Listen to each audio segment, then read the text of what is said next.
मैं इस बात के लिए आपको आश्वस्त करता हूं कि अगर किसी गरीब का, किसी दलित का, किसी वंचित का, किसी कमजोर का, किसी बेटी का, किसी व्यापारी का, किसी अन्नदाता किसान का किसी के द्वारा शोषण होगा, उसके साथ अत्याचार होगा, तो फिर उसके बाद की कार्रवाई तो फिर आप देखेंगे कि हम लोग इतनी जोरदार कार्रवाई करेंगे, कई कई पीढ़ियां उसकी याद करेंगे।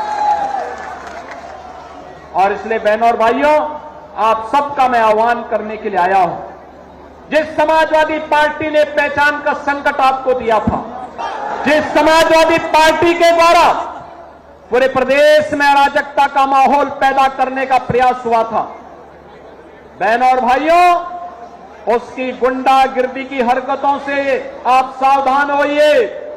आज इनके पास कोई मुद्दा नहीं बचा है, अब केवल एक मुद्दा इनके पास बचा है, और जिसको ये पहले भी करते थे, वो करते थे जातीय संघर्षों की स्थिति पैदा करना, आपस में लड़ाने की कुत्सित चेष्टा करना। इनकी इस मंशा को सफल मत होने दीजिए। मैं बार बार कहता हूं कि बटेंगे तो एक रहेंगे तो फिर हमें जातिवादी मानसिकता के लोगों के चक्कर में नहीं पड़ना है। अन्यायी अत्याचारी के खिलाफ डट करके लड़ने के लिए तैयार होना है।